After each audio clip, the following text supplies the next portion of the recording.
Thank you so much. Thank you. Thank you.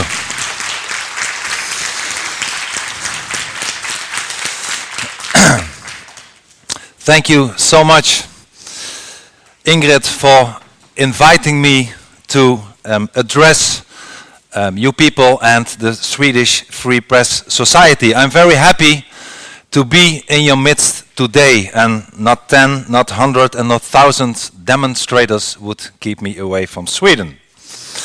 I love Sweden and its people. One of my great heroes, Raoul Wallenberg, was a compatriot of yours. Wallenberg embodies all that is good and generous in the Swedish people. He defended the freedom and dignity of others. He protected those who had been marked for death by an evil ideology, and he gave his own life for it. And recently, the Swedish, your Minister of Integration, Mr. Erik Ullenhag, was in The Hague, in the Netherlands, on the occasion of the 100th anniversary of Wallenberg's birthday. And your minister unfortunately abused the occasion to attack my party, the Dutch Party for Freedom. Mr. Ullenhag said in Holland that in Sweden a party like mine would never be given the opportunity to influence politics. And I wonder first what these remarks had to do with Wallenberg. But I know that your minister, Mr. Ullenhag, is wrong. Like the Netherlands, Sweden and all other Western European countries need a party defending freedom. Because Sweden has the same problems as the Netherlands, as Denmark, as the rest of the Western world. We are all in the same boat. Our freedoms are in danger. Our political and especially our often leftish and liberal media establishment turn a blind eye to the largest threat to liberty in our present age. And this threat, whether we like it or not, is called Islam. Islam commands its followers to establish a worldwide Islamic state where everybody has to live according to the Sharia, the barbaric law of Islam, and where Islam opponents are marked for death.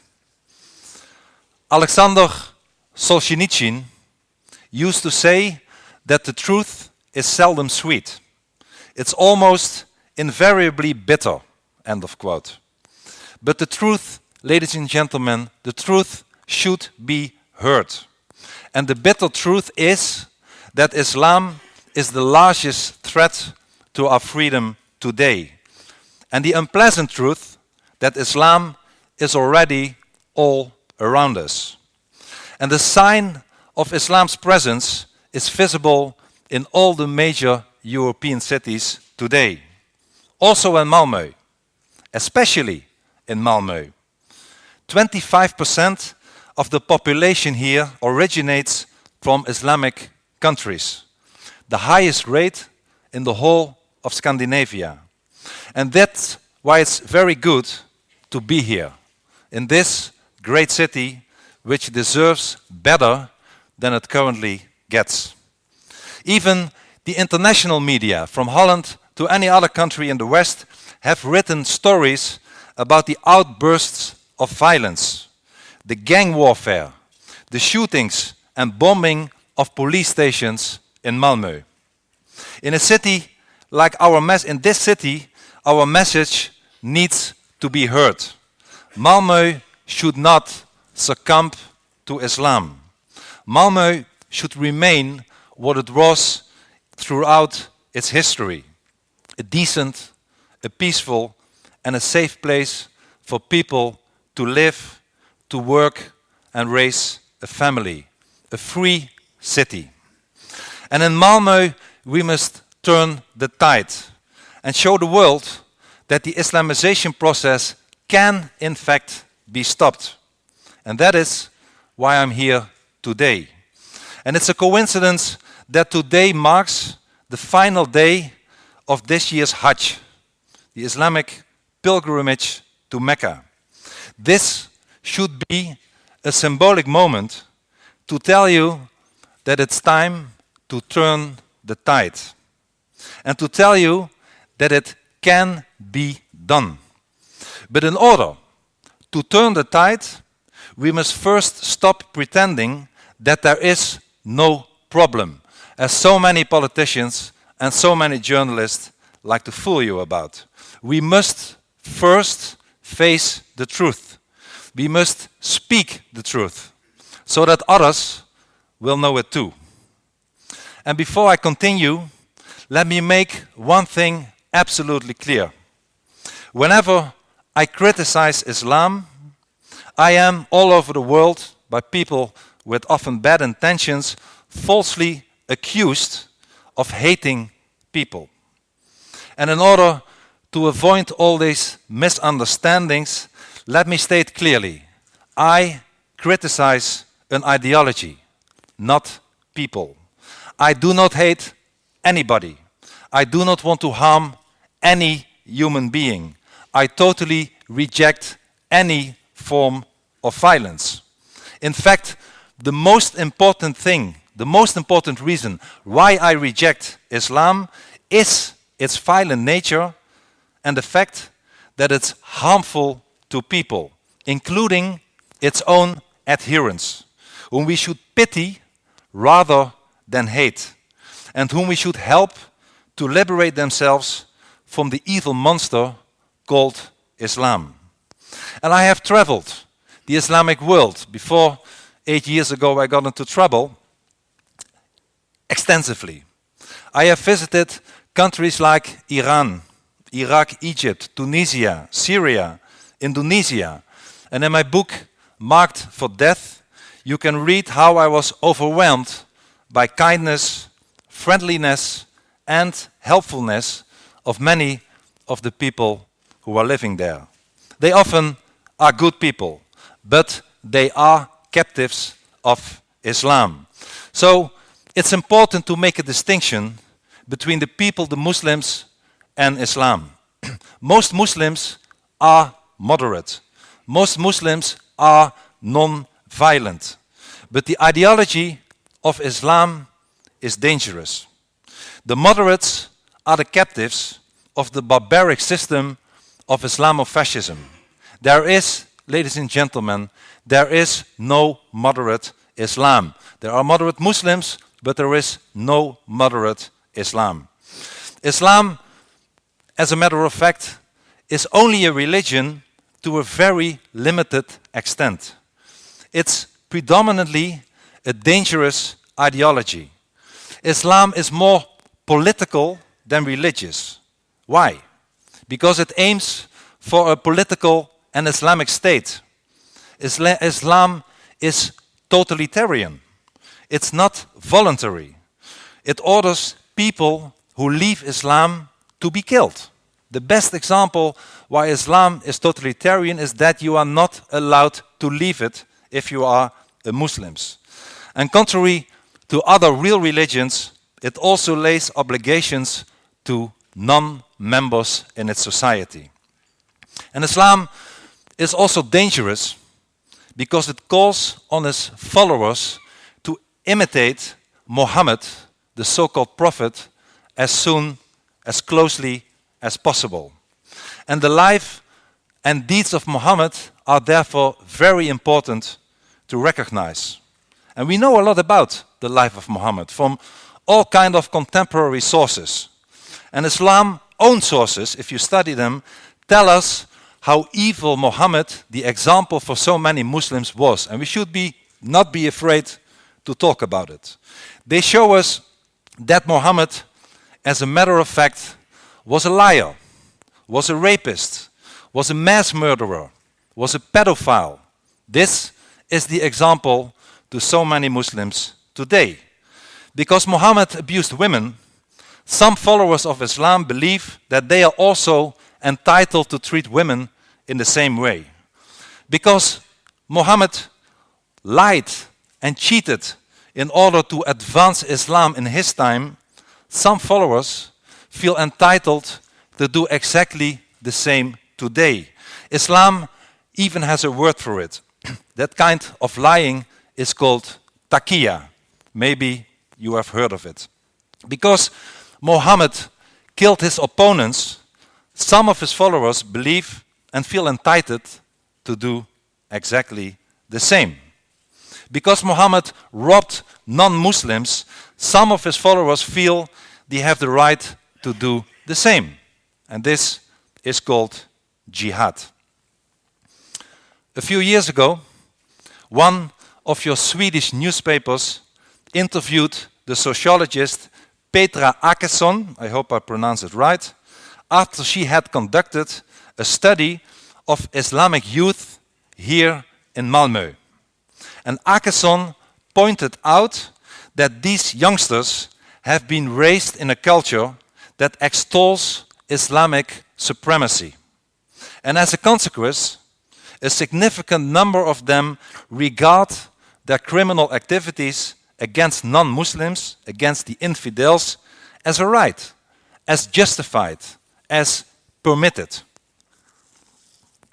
And I believe that we have to understand this concept.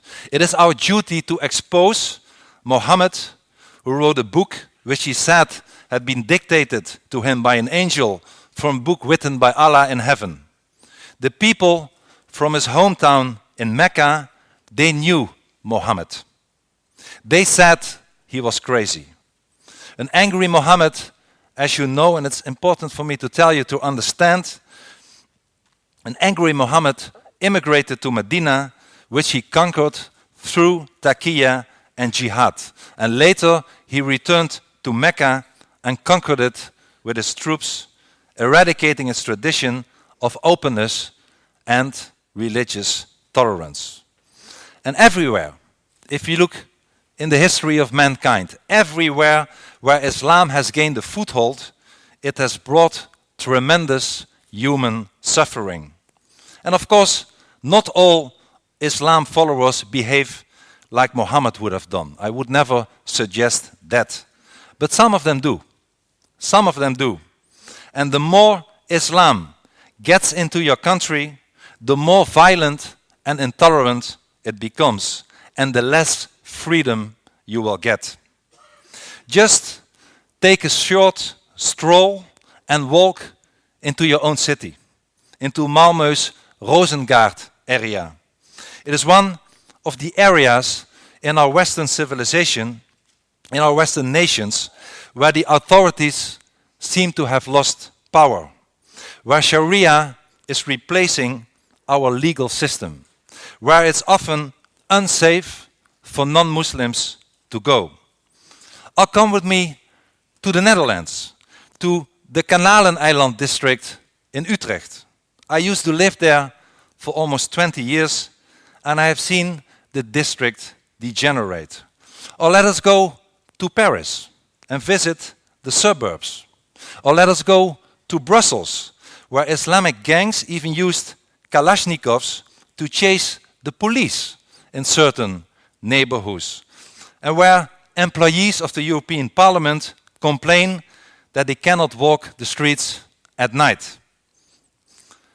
In each one of our cities, wrote the Italian journalist Oriana Fallaci shortly before she died in 2006, in each one of our cities there is a second city, a state within the state, a government within the government, a Muslim city, a city ruled by the Quran. And one thing which you certainly should not do is enter these Islamic enclaves if you are a Jew. Jews are fleeing Europe today because they no longer feel safe. And this is not just a bad omen. This is something so intolerable that it must be stopped. And it reminds me of something Raoul Wallenberg once said. He said, and I quote, "I will never be able to go back to Sweden without knowing inside myself that I've done all a man could do to save as many Jews as possible. Wallenberg cared about the Jews, and so should we. Sweden, as the Netherlands, should be a place where Jews are safe. But the more Islamic our countries become, the more hostile it will and have become to the Jewish community. And hence, while not, once again, not all the believers in Allah and Mohammed turn violent, the truth is that some of them do. And they do so because Islam, the ideology, incites them to. And we should not close our eyes for reasons of false political correctness to this reality. If we do so at our own peril. The more Islam one gets in a society, the less civilized it becomes, and the less free it becomes. It is no coincidence, ladies and gentlemen, it is no coincidence that all the Islamic states in the world demand today that freedom of speech be curtailed and that criticism of Islam and its prophet should be forbidden. They even ask the United Nations to act on that. And as I said, because there is no such thing as a moderate Islam, the Islamization of our society is a very dangerous threat. The Islamization of our societies is driven by immigration from Islamic countries. Mohammed himself, as we remember, conquered Medina through the method of immigration, or hijrah, as it's called in Islam. And we have to stop the immigration to our countries from Islamic countries. We have to halt the process of the Islamization. Because we see now all over Europe, we see mosques, we see Islamic centers, we see halal shops. They are all proliferating. In any major Western European city, you will encounter numerous women in headscarves and burqas. And I even read that in Lars Hedegaard's country, Denmark, you can find an escaped prisoner in a burqa. This is Europe today, and we should not accept it anymore. Open the pages of our newspapers, and you will read horrific stories about women being trampled, female genital mutilation and honor killings in our own backyards, and we should not accept this any longer. Winston Churchill, confronted with Nazi tyranny, said, we all remember that, never give in. Never, never, never, in nothing great or small, large or petty, never give in except to convictions of honor and good sense. And this motto of Churchill should be the motto of the free world. It certainly is my motto. It should be painted in bright letters on the walls on also Malmo's town hall. Never give in. Never give in nothing great or small. Because if the free world gives in to the demands of Islam, it will perish and all our freedoms will be extinguished. And I know that last month, a mosque in the Stockholm district of Botkyrka received permission to broadcast Islamic prayer from its 32-meter minaret. And we should once again not accept that. Ismail Okur, the chairman of this Botkyrka Islamic Association in Stockholm, said, we want to have Islamic and religious freedom. But ladies and gentlemen, Islam is not a genuine religion. Islam itself does not even allow religious freedom. It does not allow the choice for people to reject Islam. It orders that people who leave Islam, that apostates, that renegades, should, as a matter of fact, be killed. And the fact that the Islamic prayer call is not heard on the streets does not in any way limit the freedom for Muslims. They are free to believe whatever they want. In countries like ours, they are free to say whatever they want. But this does not include the right to blast through loudspeakers over our cities to hear for us all, even in the privacy of our own homes, the message that there is no God but Allah and Mohammed is the messenger of Allah. If they are allowed to shout this Islamic battle cry, because it is a battle cry through loudspeakers, others should be allowed to shout through their own loudspeakers from their own highest towers to the whole world, including the privacy of their houses, that Allah, as a matter of fact, is a false god, that Muhammad was a fraud, and that Islam is a threat. But you know what would happen if someone would really start doing this? If someone would shout those truths from a rooftop in, let's say, nearby Rosengard. Muslims would take offense. If we would do the same as they do, they would take offense. You know all what happened to your own countryman that I respect a lot, the artist Lars Vilk, who drew a cartoon of Mohammed. He was marked for death. Al-Qaeda offered $150,000 for his assassination. He was assaulted. His house was arsoned. And an Islamic suicide bomber who killed himself and injured 2 people, innocent people in Stockholm on December 11, 2010, said that all Swedes would be made to pay for this. He said, and I quote, "for their foolish support of the pig Vilks."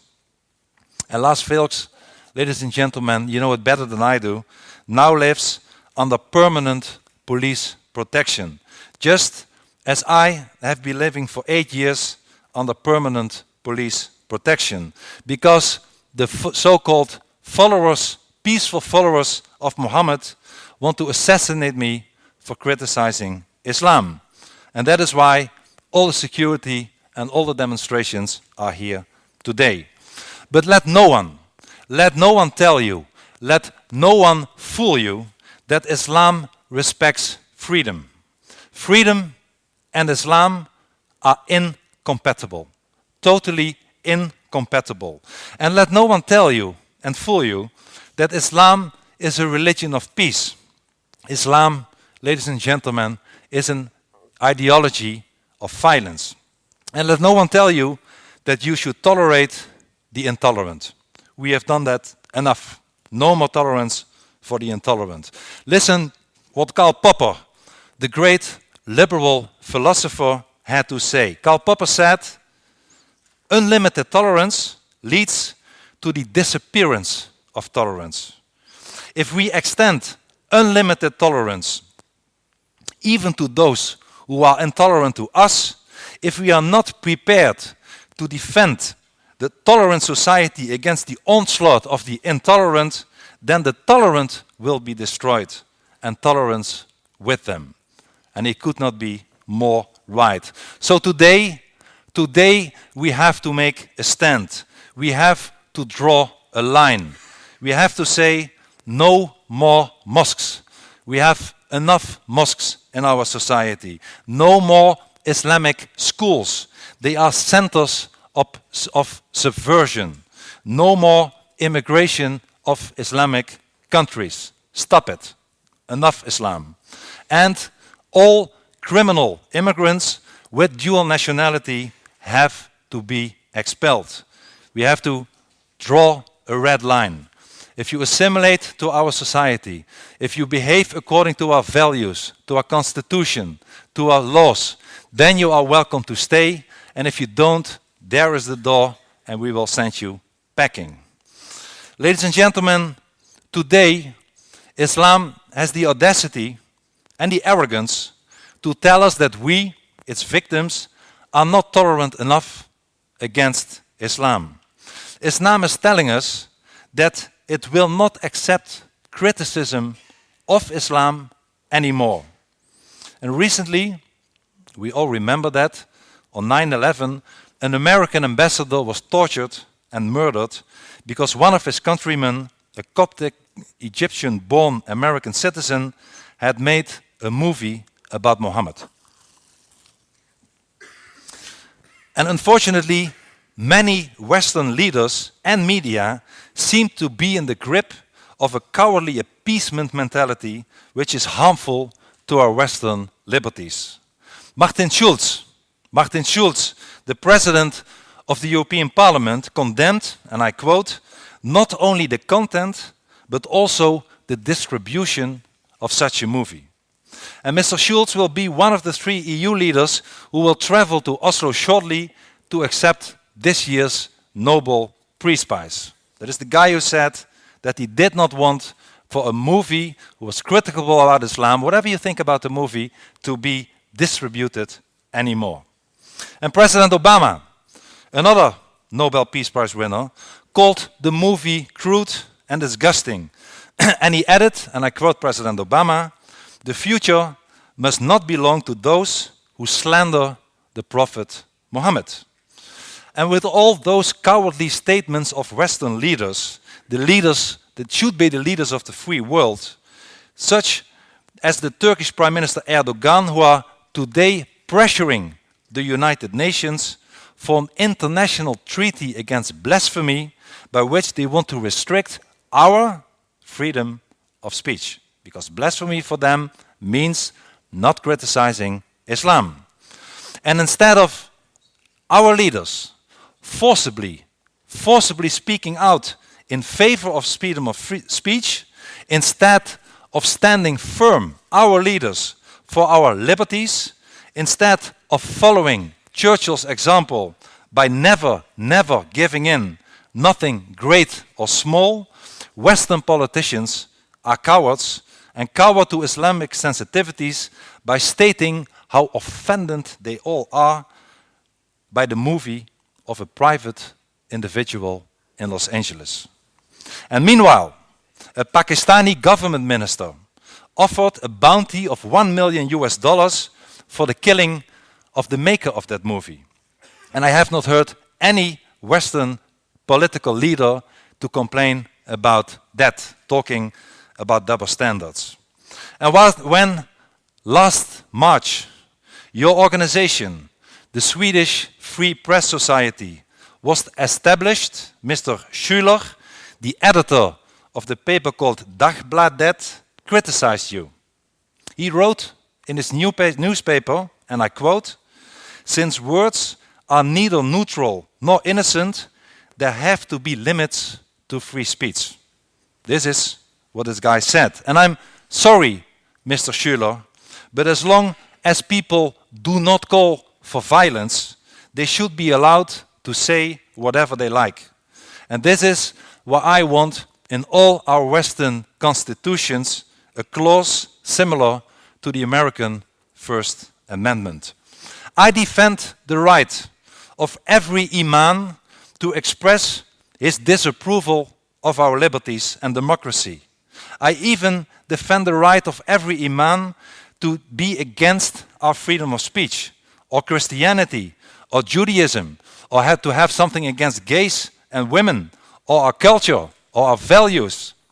He can do that. He can say whatever he likes.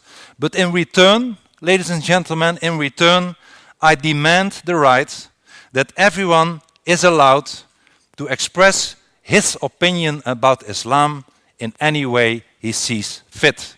It's a two-coin.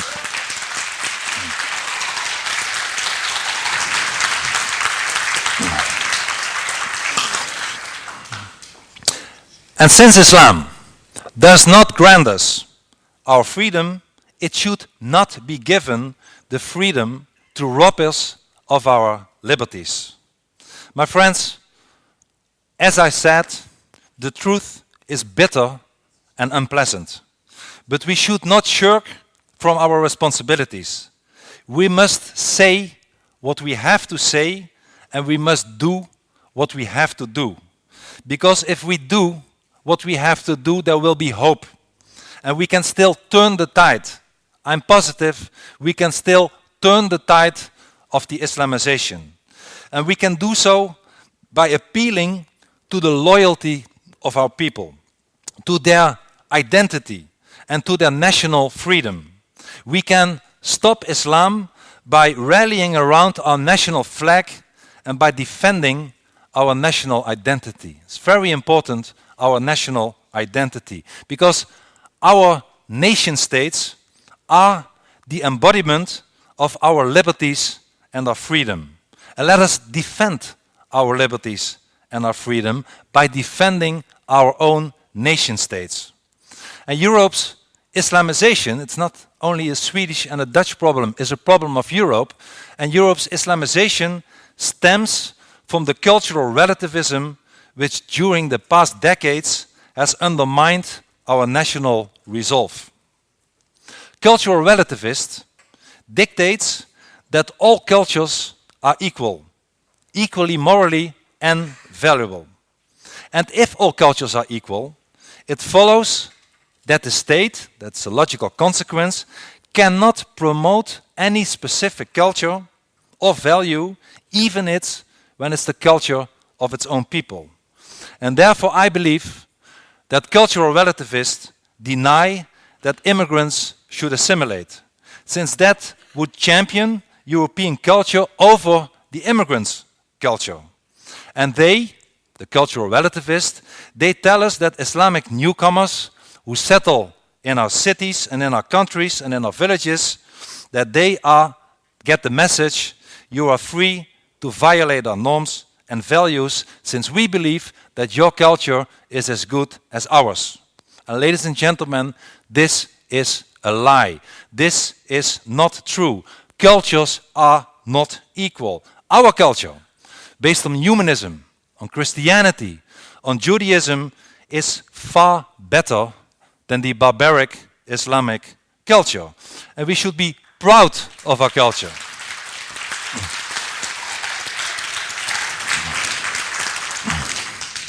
We should be proud of our culture. We should be proud of our identity, and we are certainly not belonging to an Islamic culture. The cultural relativists are, as a matter of fact, the facilitators of Islam. They parrot the Islamic taqiyya statement. They call us xenophobes and accuse us of hate speech. They drag us to court. People like myself, people like my friend Lars Hedegaard from Denmark, but many others as well, have been subjected to endless time, energy and money consuming trials for speaking the truth about Islam. Luckily, both Lars and I have both been acquitted, but others who criticized Islam were not so lucky. And the combination of taqiyya and cultural relativism is the most dangerous threat to the Western freedom. Ladies and gentlemen, these cultural relativists are also transferring our national sovereignty to Brussels. And I like to make this important point. They tell us that the nation states are dangerous relics from the past. They tell us that the European Union is needed in order to avoid a war. Even the Oslo Nobel Committee is saying this. And the cause of the Second World War, as we all know, was not the existence of a nation state. The cause of the Second World War was the disgusting Nazi ideology. And the remedy against totalitarianism is not building a European superstate.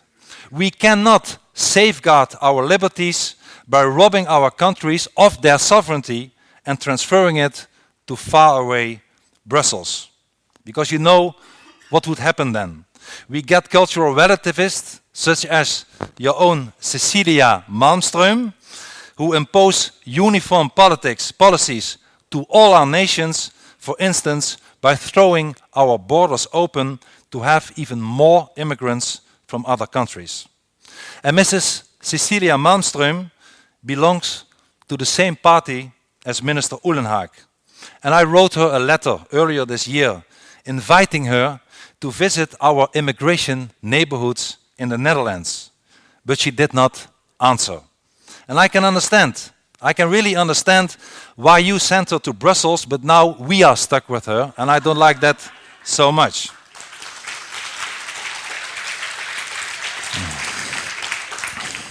My friends, people like Mrs. Malmström seem to want to rob us of our identity. But without our own identity, there can be no liberty. Without our own nation state, there can be no real national political freedom. A soul needs a body. It's as simple as that. And the spirit of our political liberty cannot flourish outside the body of the nation state. The nation state is the political body in which we live. And that is why we must preserve and we must cherish the nation state, so we can pass it through, together with liberty and democracy, to our children. And if Sweden wants to survive, it should remain Sweden, and it should remain proud being Swedish. We must be good patriots. Patriots, by some, is branded as fascism, by, for instance, the cultural relativist. But patriotism, of course, is no fascism. On the contrary, every democrat, every defender of freedom must, by definition, be a patriot. And Europe is a cluster of nations. And the strength of Europe is diversity. Uniformity is a characteristic of Islam, not of Europe. Islam, as we know, eradicated the national identities of all the people it conquered in the past. If it's the Coptic identity of Egypt, the Indian identity of Pakistan, the Assyrian identity of Iraq, the Persian identity of Iran, they were all wiped away, cracked down upon, or discriminated against until this very day today. Islam, ladies and gentlemen, wants all nations to be replaced by what they call the Ummah, the common identity of the nation of Islam, to which we all have to be subservient, and to which we all our national identities have to vanish. And do not let the Swedish identity be swept away by the Ummah. As a national identity ties an individual to an inheritance, to a tradition, to a loyalty, to a culture. National identity is an inclusive identity. It considers everyone to be equal, whatever his religion or race, who is willing to assimilate into a nation by sharing its fate and the future of its people. And the Brussels bureaucrats and the leftist intellectuals consider patriotism a dangerous relic from the past. So they oppose Europe's national identities. But so does Islam, which does not want the faithful to assimilate and adopt another loyalty than the loyalty to Islam and to the Ummah. And there is the problem of so many immigrants in our societies. This message, ladies and gentlemen, is one of which the Eurocrats do not want to hear. But it's the truth. Without self-governance, without self-determination, there will be no preservation of our identity. And if we don't know that, we can never win the fight against the Islam. My friends, we need to give political power back to the nation state in the name of our freedom, in the name of democracy, in the name of human dignity. We need a resurgence of our national pride, a love of our own country and institutions. And by defending these nation states, we defend our own identity and our liberty. Ladies and gentlemen, dear friends, it is time to act. We must make haste. Time is running out for Sweden, for Holland, for Germany, for the free Western world. As Ronald Reagan said, we need to act today to preserve tomorrow. And I'd like to sum it up with a short summary of 5 things I believe we need to do in order to preserve our freedoms. First, as I said, we must defend freedom of speech. It is the most important of all our liberties. We have to have an American kind of First Amendment in our own Constitution. Second, we need to stop the biggest disease of Europe today, cultural relativism. In my own country, I proposed that a clause be included in our Constitution stating that the dominant culture in the Netherlands is based on the Judeo-Christian and humanist principle. If we don't know who we are, we can never find out what we are not. Third, we must stop the Islamization. More Islam means less freedom. We have enough Islam in our societies. So we must stop the immigration from Islamic countries. We should stop one more mosque to be built in our societies. We should close down all Islamic schools. Fourth, we must restore the supremacy and the sovereignty of the nation state that I just spoke about. And finally, we should all help, it's our duty to help the state of Israel. Israel is the nation state of the Jewish people. Israel is in jihad's front line. Israel is a beacon of light in an area of total darkness. Israel is fighting our fight. We should help Israel survive, not only for them, but also for ourselves.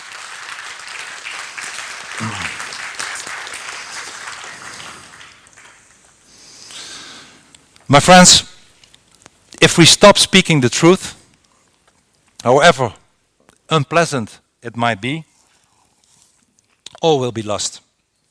In a speech at the United Nations Plaza Millennium Hotel in New York, last September 11th, George Igler, the director of the British free speech think tank called Discourse, remembered his audience of what happened inside Flight 11, the plane, as you know, that was hijacked by Mohammed and his gang and flown into the North Tower of the WTC on the fateful morning of 9/11/2001.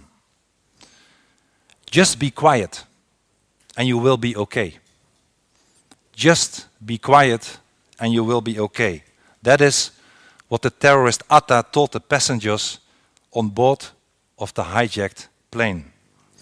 My friends, we know from that terrible experience of that passengers of Flight 11 that we will not be okay if we remain quiet. On the contrary, we are doomed if we remain quiet. We must speak out.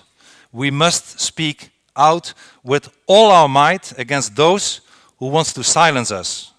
We have to tell the truth, loud and clear, about the true nature of Islam.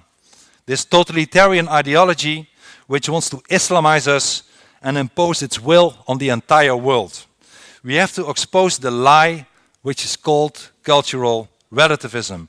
We must struggle every day again against the rising tide of Islamization, even when the cultural relativists in media and governments succumb to it. If we fail, we will lose everything. Our freedom, our identity, our democracy, our rule of law, all our liberties, beginning the most important of all, which is the freedom of speech. Ladies and gentlemen, the West is in danger, but we can still prevail, even when we are insulted, even when we are harassed and intimidated, even when they take us to court for speaking the truth, even when they mark us for death for stating the truth and an opinion about Islam. We must never be silenced. We must speak out, never be silenced. Never. Thank you very much and good luck to you all. Thank you.